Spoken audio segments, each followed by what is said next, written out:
Hello everyone, it's Annette with ASCardDesign. Welcome back to my channel. I'm so glad you're here. Today we're going to make this fun Christmas gift tag.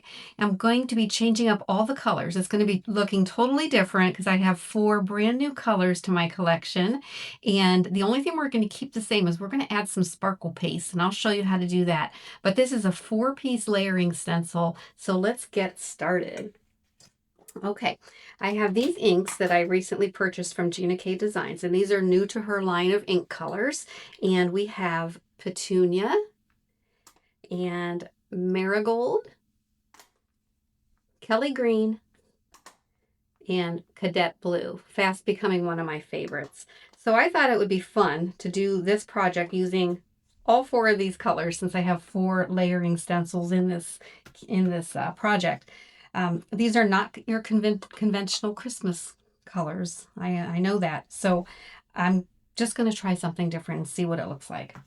I think it'll be fine, but it kind of looks like confetti, doesn't it? So this would make a good birthday tag as well.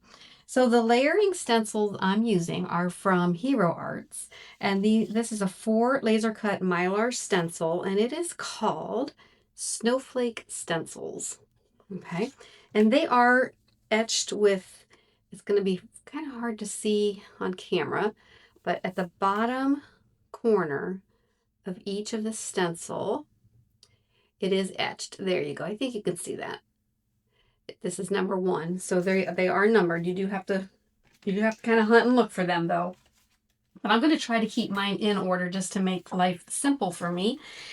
And I'm going to bring in my simonsaysstamp Positively Perfect Craft Tacky Mat. I think that's what it's called. It's a mouthful, but I'm pretty sure that's what it's called.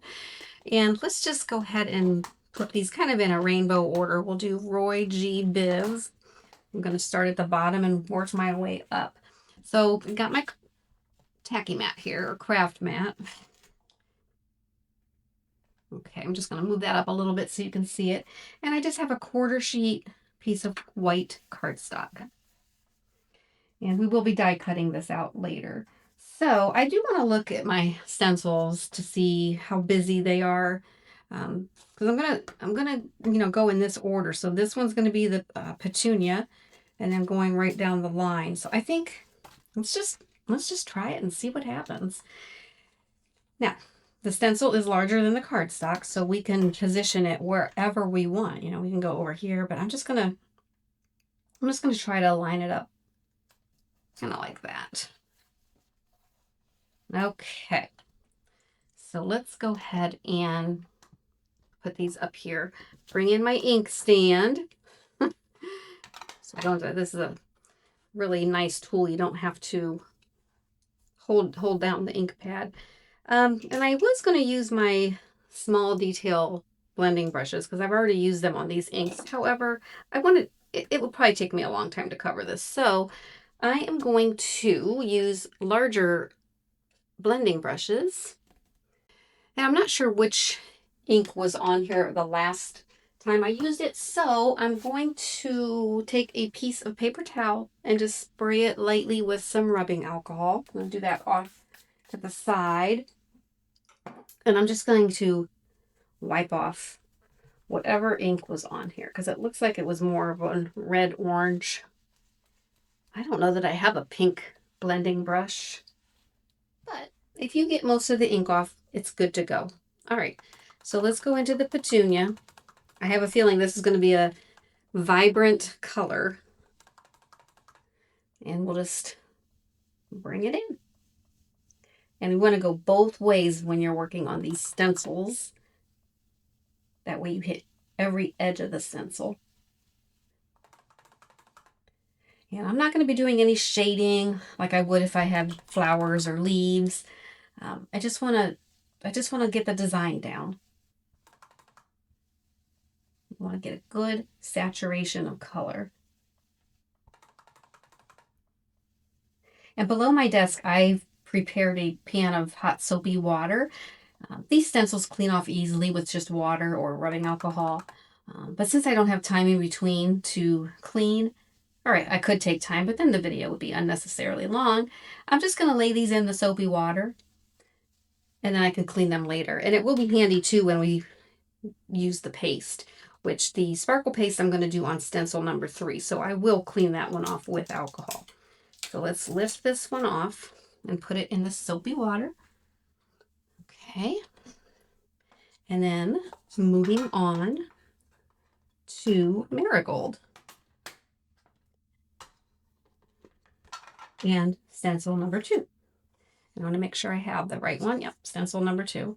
And then I can just line this up, and you can kind of see where it goes pretty easily. You just kind of get it right in between the other design.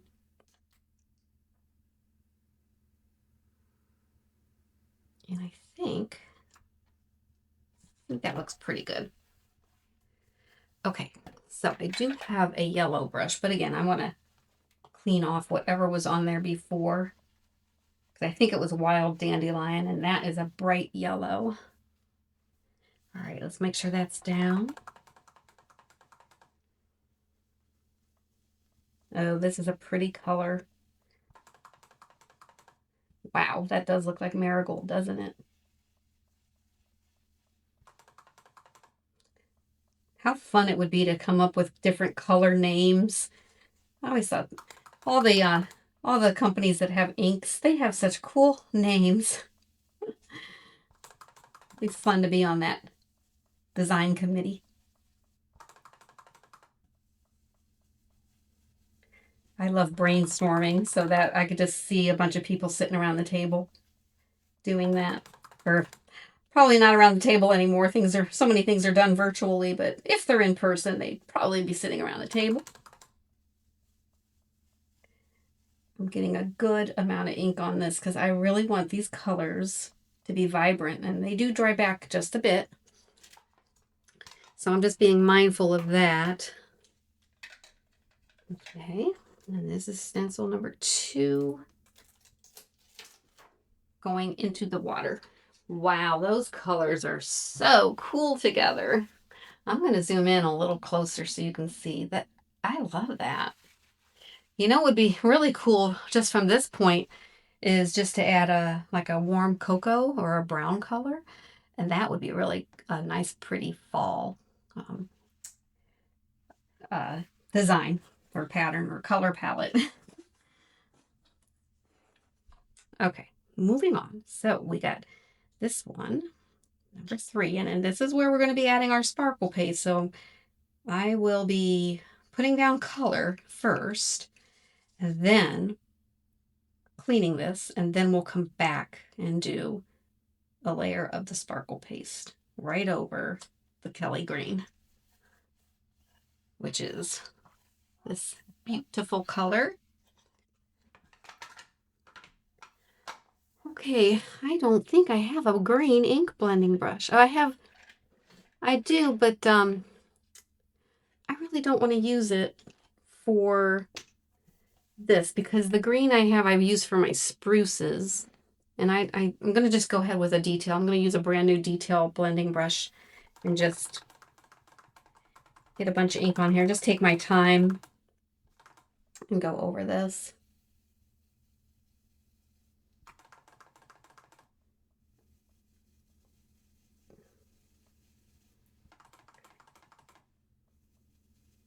Okay, and this might take a little bit of time. So you get the gist. I'm just going to do this for every little piece of the stencil, and then I'll bring it in when I get towards the end. Okay, we are almost there. This is a very, very pretty bright green, just like Kelly green. I'm just doing a quick once over. Okay. And then go ahead and pull that layer up. Very, very pretty. Now I am going to go ahead and spray this off to the side to get it clean. And the rubbing alcohol is really nice because it dries very fast, so I can reuse this stencil right away. Water, it'll still get the ink off, but you do have to let it dry or wipe it off. Just make sure it's good and dry. Okay, and the stencil is good to go. So I'm going to set this aside, and that's the correct way. There's the etching. And then we have our last stencil, our fourth and final stencil. And that's going to be my favorite cadet blue. So let's go ahead and get this lined up. And it looks like these little lines go perhaps right in between everything. So I'm just lining it up. That looks good. Okay. And again, I'm going to go in with a small detail brush. Or do I have, let's see, I might, let me clean this blue off and see what happens. This probably has midnight blue, or not midnight blue, but in the navy or blue denim. I use those blues quite a bit. And that's what it looks like is going on here on my towel. So let me just get as much of that off as I can. You know what? I'm going to just go ahead and use a brand new black brush because I really want this cadet blue to stand alone. I don't want any other inks to potentially interfere with it. So again, I'm going to go ahead and start off so you get to see what, the gist is. And then I'll probably just edit most of this out and bring you back in towards the end. Okay, so we're just finishing up here. These little stars. Okay. And I'm just going to go over real lightly one more time. Okay.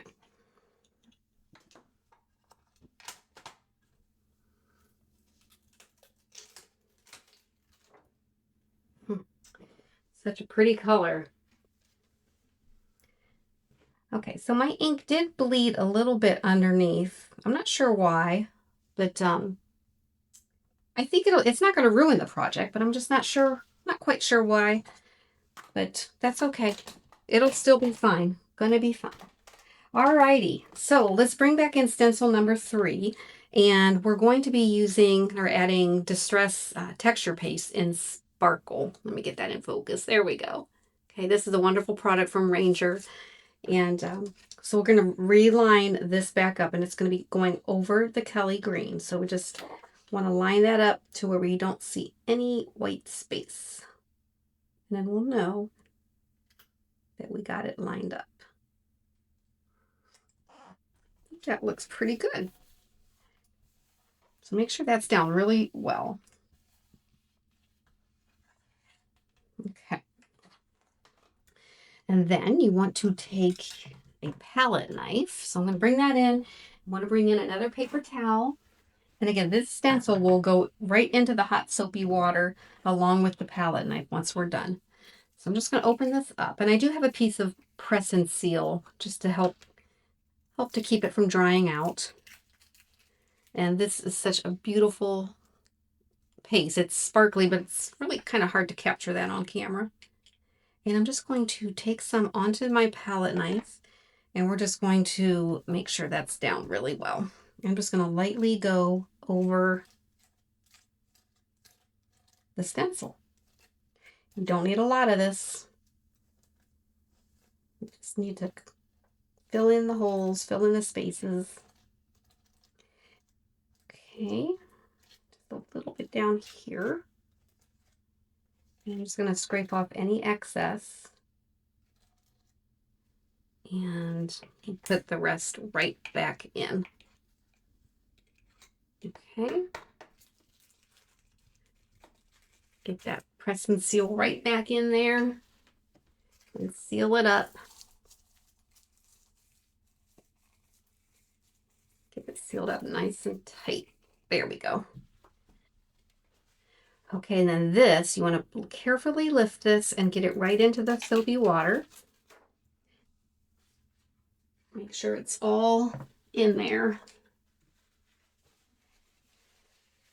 And then you want to carefully pick up your panel. Now, this has to dry. Okay, you want this to dry. You want that sparkle paste to dry back. Right now it's kind of opaque, but when it dries, it will be clear. and you'll be able to see the green underneath there. So we're going to give that some time to dry, and then we'll die cut it into a tag. So let me clean this up and I'll be right back.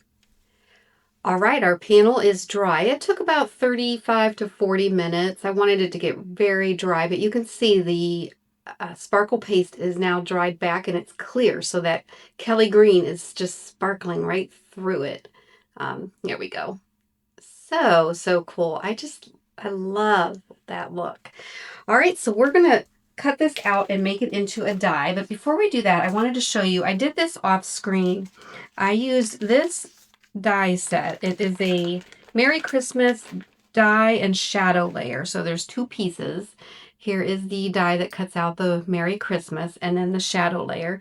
Now I went ahead and did that, and I cut out two of the shadow layers in that cadet blue cardstock. So I have the matching cardstock, or coordinating cardstock, to the ink. And then I had some scrap sparkle. It's like a white sparkle paper. Oh boy, I don't know if I can get you to see this. Let's see. Hold on. I don't know if it'll show up here. It's like a sparkly paper. There we go. Very, very pretty. It'll probably show up better on black, but I don't have a piece of black cardstock with me right now. But anyway, I cut that out and two of the shadow layers. So I'm going to go ahead and put that together. And if you have this particular die, you're going to get the little eye, the dot of the eye is going to be very, very tiny. So I always have this little handy tray, and it is actually this little piece right here. So I didn't want to lose it, so I put it in my little bird dish. So we'll go ahead and put those together.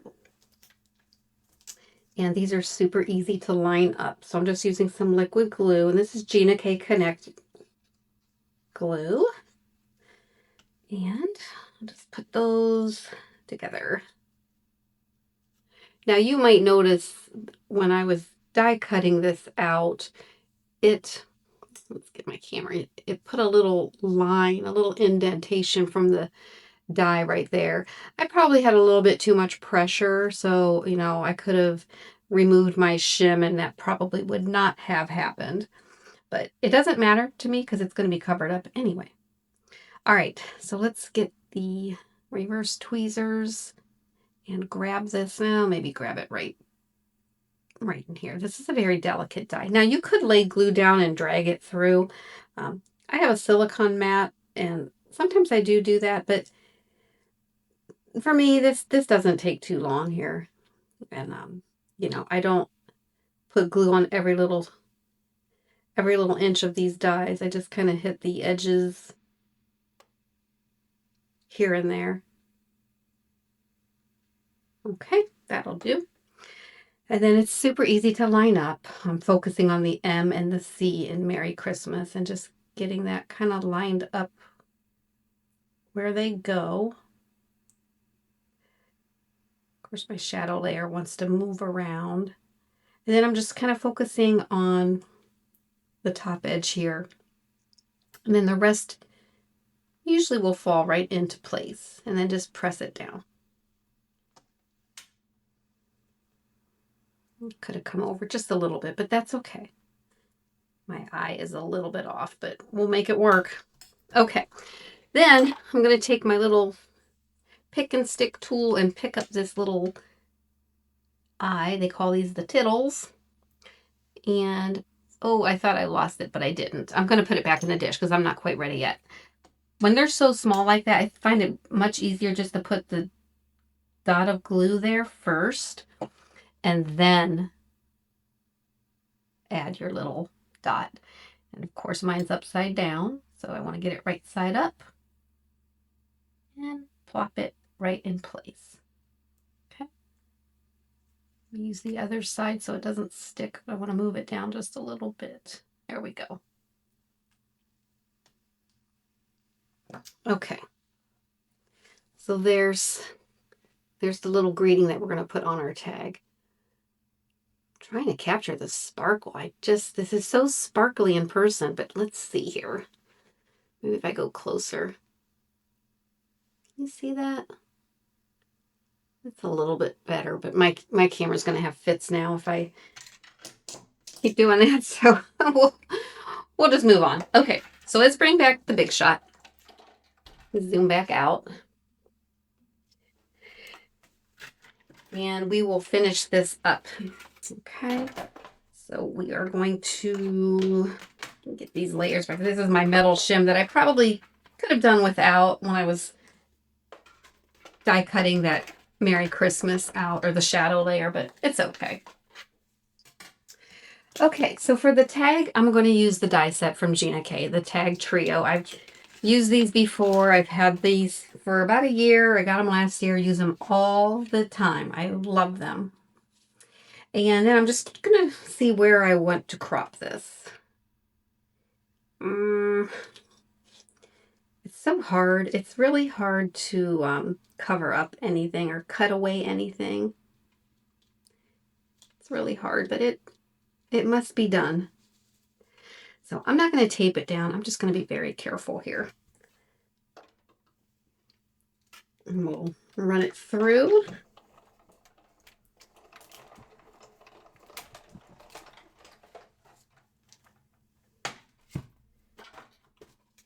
And